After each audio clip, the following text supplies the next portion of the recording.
Hello friends, ಎಲ್ಲರಿಗೂ ನಮಸ್ಕಾರ. Welcome back to Jnanabodhi YouTube channel. Karnataka examination authority ವತಿಯಿಂದ ಇವತ್ತು ತಾನೇ ಈ ಒಂದು ವಿಲೇಜ್ ಅಡ್ಮಿನಿಸ್ಟ್ರೇಟಿವ್ ಆಫೀಸರ್ ಈ ಒಂದು ರಿಲೇಟೆಡ್ ಒಂದು ಲೇಟೆಸ್ಟ್ ಅಪ್ಡೇಟ್ ನಮಗೆ ಸಿಕ್ಕಿದೆ. ಫ್ರೆಂಡ್ಸ್, ನಾನು ನಿನ್ನೆ ತಾನೇ ಒಂದು ವಿಡಿಯೋ ಮಾಡಿದ್ನಿ. ಆ ಒಂದು ವಿಡಿಯೋದಲ್ಲಿ ಒಂದು ಈ VAO ಎಕ್ಸಾಮ್ ಪೋಸ್ಟ್ಪೋನ್ ಆಗುತ್ತಾ ಅಥವಾ ಸೇಮ್ ಡೇಟ್ ತಂದು ಎಕ್ಸಾಮ್ ನಡೆಯುತ್ತಾ ಅಂತ ತುಂಬ ಒಂದು ಅಭ್ಯರ್ಥಿಗಳ ಒಂದು ಗೊಂದಲವಿತ್ತು. ಆ ಒಂದು ಗೊಂದಲಕ್ಕೆ ಒಂದು ವಿಡಿಯೋ ಮಾಡಿದ್ನಿ.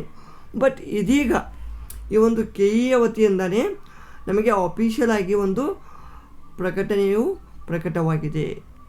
ಫ್ರೆಂಡ್ಸ್, ಈ ಒಂದು ವಿಡಿಯೋದಲ್ಲಿ ನಾನು ನಿಮಗೆ ಹೊಸ ಅಭ್ಯರ್ಥಿಗಳಿಗೆ ಒಂದು ಅರ್ಜಿ ಸಲ್ಲಿಸಲು ಇರುವ ದಿನಾಂಕ ಮತ್ತು ಅವರಿಗಿರುವ ಎಕ್ಸಾಮ್ ಡೇಟು ಮತ್ತು ಈಗ ಆಲ್ರೆಡಿ ಅರ್ಜಿ ಸಲ್ಲಿಸಿದ ಅಭ್ಯರ್ಥಿಗಳಿಗೆ ಇರುವ ಎಕ್ಸಾಮ್ ಡೇಟ್ಗಳ ಬಗ್ಗೆ ನಾನು ಇಲ್ಲಿ ಸವಿಸ್ತರವಾಗಿ ತಿಳಿಸ್ಕೊಡ್ತೀನಿ.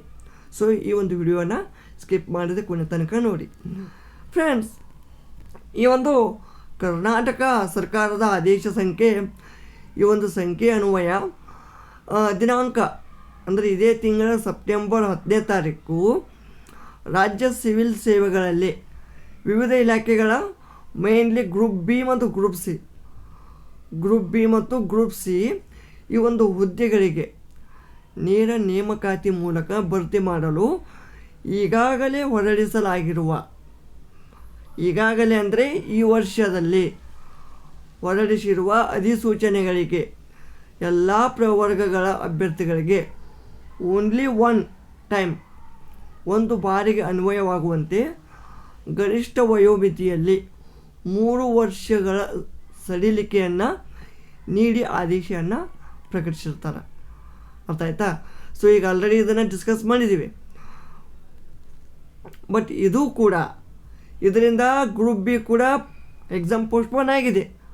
ಬಟ್ ಗ್ರೂಪ್ ಸಿ ಹುದ್ದೆಗಳಾದ ಈ ವಿಲೇಜ್ ಅಕೌಂಟೆಂಟ್ ಆಗಲಿ, GTTC ಆಗಲಿ ಮತ್ತು PDO ಆಗಲಿ, ಇದು PDOದು KPSC ಅಂತ ನಮಗೆ ಅಪ್ಡೇಟ್ ಬರಬೇಕು.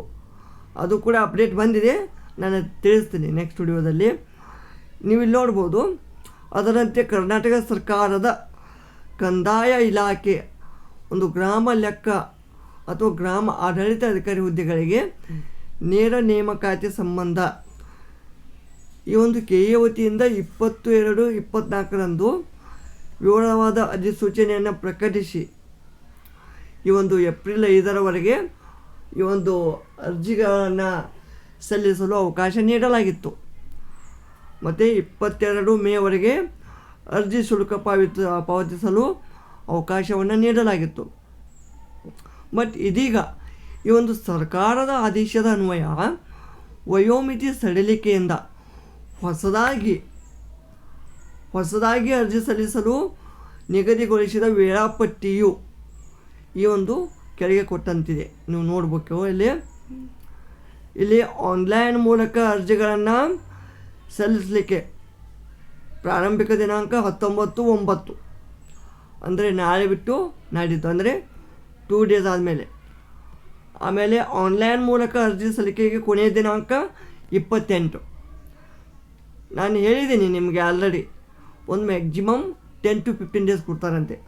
ಸೊ ಇಲ್ಲಿ ಆಲ್ಮೋಸ್ಟ್ ಒಂದು 9 to 10 ಡೇಸ್ ಕೊಟ್ಟಿದ್ದಾರೆ, 10 ಡೇಸ್ ಕೊಟ್ಟಿದ್ದಾರೆ.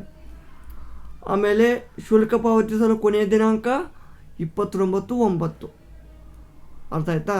ಸೊ ಈ ಒಂದು ಹೊಸದಾಗಿ ಈ ವಯೋಮಿತಿ ಆಗಲಿ ಏನಾಗಲಿ ಈ ವಯೋಮಿತಿ ಮೀರಿದವರಿಗೆ ಅಂತ ಇಲ್ಲಿ ಆದೇಶವನ್ನು ಕೊಟ್ಟಿದ್ದಾರೆ. ಅರ್ಥ ಆಯ್ತಾ? ಸೊ ಈಗ ಈ ಒಂದು ಎಕ್ಸಾಮ್ ಟೈಮ್ ಟೇಬಲ್ ಯಾವಾಗ ಇಲ್ಲಿ ನೋಡೋಣ ಬನ್ನಿ. ಇಲ್ಲಿ ಕರ್ನಾಟಕ ಎಕ್ಸಾಮಿನೇಷನ್ಸ್ ಅಥಾರಿಟಿ ವತಿಯಿಂದ ಇಲ್ಲಿ ಒಂದು ಲೇಟೆಸ್ಟಾಗಿ ನಮಗೆ ಪರಿಷ್ಕೃತ ವೇಳಾಪಟ್ಟಿ ಲಭ್ಯವಾಗಿದೆ. ಓಕೆ. ಸೊ ಇಲ್ಲಿ ಈ ಒಂದು KEAವು ನಡೆಸುವ ವಿವಿಧ ಸ್ಪರ್ಧಾತ್ಮಕ ಪರೀಕ್ಷೆಗಳ ಎಲ್ಲ ಒಂದು revised, it's not A tentative, okay, it's a revised time table ಇಂದ ತಾನೇ ಪ್ರಕಟವಾಗಿದೆ. ಸೊ ನೀವು ಇಲ್ಲಿ ನೋಡ್ಬೋದು. ಇದು ಆಲ್ರೆಡಿ ಪೊಲೀಸ್ ಇಲಾಖೆದು ಕೊಟ್ಟಿದ್ದಾರೆ PSA 402 ಅಕ್ಟೋಬರ್ 3 ಓಕೆ. ಸೊ ಇಲ್ಲಿ ನಮಗೆ ಬೇಕಾಗಿರೋದೇನು, ಈ ಒಂದು ಕಂದಾಯ ಇಲಾಖೆಯ ನೋಡ್ರಿ ಓಕೆ, ಇಲ್ಲೇ ಈ ಕಂದಾಯ ಇಲಾಖೆ ಇದರಲ್ಲಿ ಗ್ರಾಮ ಆಡಳಿತಾಧಿಕಾರಿ ಮತ್ತು GTTCಯ ಹುದ್ದೆಗಳು. ಈಗ ಇಲ್ಲಿ ಗ್ರಾಮ ಆಡಳಿತಾಧಿಕಾರಿಯ ಈಗಾಗಲೇ ಏನೊಂದು ಎಕ್ಸಾಮ್ ಡೇಟ್ಗಳನ್ನು ಒಂದು ಸೆಟ್ ಮಾಡಿದ್ರು, ಸ್ಲಾಟ್ಗಳನ್ನು ಬುಕ್ ಮಾಡಿದ್ರಲ್ಲ, ಸೊ ಆ ಒಂದು ಎಕ್ಸಾಮ್ ದಿನಾಂಕದಂದೇ ಎಕ್ಸಾಮ್ ನಡೆಯುವುದು. ಎಕ್ಸಾಮ್ ಪೋಸ್ಟ್ಪೋನ್ ಆಗಿಲ್ಲ, ನೆನಪಿರಲಿ, ಅರ್ಥ ಆಯ್ತಾ. ಸೊ ಈ 29ನೇ ತಾರೀಕು ಇದೇ ತಿಂಗಳ ಸೆಪ್ಟೆಂಬರ್ 29ನೇ ತಾರೀಕು ಕಡ್ಡಾಯ ಕನ್ನಡ ಪರೀಕ್ಷೆ ಇರುತ್ತೆ. ಇದು ಯಾರಿಗಿರುತ್ತಾ, ಈ ಪರೀಕ್ಷೆಗೆ ಈಗ ಆಲ್ರೆಡಿ ಒಂದು ಪ್ರಿವಿಯಸ್ ಆಗಿ ಒಂದು ಅರ್ಜಿಗಳನ್ನು ಸಲ್ಲಿಕೆ ಮಾಡಿದಾರ, ಈ ಒಂದು ಹಳೆಯ ವಿದ್ಯಾರ್ಥಿಗಳಿಗಿರ್ತದೆ, ಅರ್ಥ ಆಯ್ತಾ. 10:00 12:00. ಆಮೇಲೆ 26/10/2024 ಅಂದರೆ ಅಕ್ಟೋಬರ್ 26ನೇ ತಾರೀಕು ಈ ಒಂದು ವಯೋಮಿತಿ ಸಡಿಲಿಕೆಯಿಂದ ಹೊಸದಾಗಿ ಅರ್ಜಿ ಸಲ್ಲಿಸಿದ ಅಭ್ಯರ್ಥಿಗಳಿಗೆ ಮಾತ್ರ ಅಂತ ಕೊಟ್ಟಿದ್ದಾರೆ. ಅಂದರೆ ಈಗ ಒಂದು 19 to 28 ಏನೋ ಒಂದು ಸೆಪ್ಟೆಂಬರ್ 28 ಇಲ್ಲಿ ಮಟ್ಟ ಏನೋ ಒಂದು ಅರ್ಜಿಗಳನ್ನು ಸಲ್ಲಿಸ್ತಾರಲ್ಲ, ಅವರಿಗೆ ಕನ್ನಡ ಪರೀಕ್ಷೆ 29ಕ್ಕೆ ಇರೋದಿಲ್ಲ, ಅವರಿಗೆ ಅಕ್ಟೋಬರ್ 26ನೇ ತಾರೀಕು ಇರ್ತದೆ, ಅರ್ಥ ಆಯ್ತಾ. ಅಕ್ಟೋಬರ್ 26 ಇರ್ತದೆ. ಬಟ್ ಇಲ್ಲಿ ಸ್ಪರ್ಧಾತ್ಮಕ ಪರೀಕ್ಷೆ ಈ ಒಂದು ಮೇನ್ ಪೇಪರ್ ಇರೋದು ಎಲ್ಲರಿಗೂ ಸೇಮ್ ಡೇಟ 27ನೇ ತಾರೀಕು, ಅರ್ಥ ಆಯ್ತಾ. ಈ ಹೊಸದಾಗಿ ಎಕ್ಸಾಮ್ ಬರ್ದವ್ರಿಗೂ 27ಕ್ಕೆ, ಈಗ ಆಲ್ರೆಡಿ ಅಪ್ಲಿಕೇಶನ್ ಸಬ್ಮಿಟ್ ಮಾಡಿದವ್ರಿಗೆ 27ನೇ ತಾರೀಕು, ಅದು ಅಕ್ಟೋಬರ್ 27ನೇ ತಾರೀಕು. ಮತ್ತು ಇಲ್ಲಿ ತಿಳಿಸಿದ್ದಾರೆ, ಈ ಪರೀಕ್ಷೆಗೆ ಹಾಜರಾಗಿ ಅರ್ಹತೆ ಗಳಿಸಿದ್ದಲ್ಲಿ ಮಾತ್ರ ಮುಖ್ಯ ಪರೀಕ್ಷೆ ಬರೆಯಲು ಅವಕಾಶ ನೀಡಲಾಗುವುದು.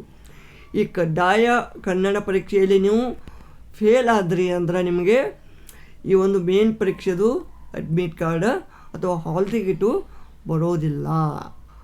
ಸೊ ಇದರಲ್ಲಿ ಅರ್ಹತೆಯನ್ನು ಪಡೆದ್ರೇ ಮಾತ್ರ ನೀವು ಈ ಒಂದು ಎಕ್ಸಾಮ್ಗೆ ಎಲಿಜಿಬಲ್ಲು, ಅರ್ಥ ಆಯ್ತಾ. ಸೊ ಎಕ್ಸಾಮ್ ಡೇಟ್ಸ್ಗಳಲ್ಲಿ ಏನೇನು ಚೇಂಜಸ್ ಇಲ್ಲ, ಜಸ್ಟ್ ಓನ್ಲಿ ಒನ್ ಚೇಂಜ್ ಅಂದರೆ ಈ 26/10ಕ್ಕೆ ಇದು ವಯೋಮಿತಿ ಸಡಿಲಿಕೆಯಿಂದ ಹೊಸದಾಗಿ ಅರ್ಜಿ ಸಲ್ಲಿಸಿದ ಅಭ್ಯರ್ಥಿಗಳಿಗೆ ಮಾತ್ರ, ನೆನಪಿರಲಿ. ಈಗ ಆಲ್ರೆಡಿ ಸಬ್ಮಿಟ್ ಮಾಡಿದವ್ರಿಗೆ 29 ಸೆಪ್ಟೆಂಬರ್ಗಿದೆ. ಐ ಹೋಪ್ ನಿಮಗೆ ಅಂಡರ್ಸ್ಟ್ಯಾಂಡಿಂಗ್ ಆಗಿದೆ ಅಂತ ನಾನು ತಿಳ್ಕೊತೀನಿ, ಓಕೆನಾ. ಸೊ ನೀವು ಈಗ ಆಲ್ರೆಡಿ ಏನು ಸಬ್ಮಿಟ್ ಮಾಡಿದ್ದೀರಲ್ಲ, ಅವರು ತಲೆ ಕೆಡಿಸ್ಕೊಳ್ಳೋ ಒಂದು ಅವಶ್ಯಕತೆ ಇರೋದಿಲ್ಲ. ಸೊ ನಿಮ್ಮ ಅಧ್ಯಯನವನ್ನು ಮುಂದುವರಿಸಿ. ಸೊ ಈಗ ಒಂದು ಹೊಸದಾಗಿ ಅರ್ಜಿ ಸಲ್ಲಿಸಲಿಕ್ಕೆ ಒಂದು ಅಭ್ಯರ್ಥಿಗಳಿಗೆ ಒಂದು ಅವಕಾಶ ಕೊಟ್ಟಿದ್ದಾರೆ. ಅವರು ಬೇಗನೆ 19 ಸೆಪ್ಟೆಂಬರಿಂದ 28ರವರೆಗೆ ಇರುತ್ತೆ, ಬೇಗನೆ ಅಪ್ಲೈ ಮಾಡಿ. ಸೊ ನಿಮಗೆ ಟೈಮ್ ಇರೋದು ಓನ್ಲಿ 1 ಮಂತ್ ಇದೆ ನಿಮಗೆ, ಓಕೆ. ಸೊ ಈ 1 ಮಂತಲ್ಲಿ ಚೆನ್ನಾಗಿ ಸ್ಟಡಿ ಮಾಡಿ, ಓಕೆ. ಸೊ ಇದಿಷ್ಟು ಈ ಒಂದು ವಿಲೇಜ್ ಅಕೌಂಟೆಂಟ್ ಅಥವಾ ವಿಲೇಜ್ ಅಡ್ಮಿನಿಸ್ಟ್ರೇಟಿವ್ ಆಫೀಸರ್ ಈ ಒಂದು ಹುದ್ದೆಯ ಒಂದು ಲೇಟೆಸ್ಟ್ ಅಪ್ಡೇಟ್ ಮಾಹಿತಿಯಾಗಿತ್ತು. ಮುಂದಿನ ಒಂದು ವಿಡಿಯೋದಲ್ಲಿ PDO ಬಗ್ಗೆ ತಿಳಿಸ್ಕೊಡ್ತೀನಿ. ಅಲ್ಲಿಯವರೆಗೆ ನಮಸ್ಕಾರ.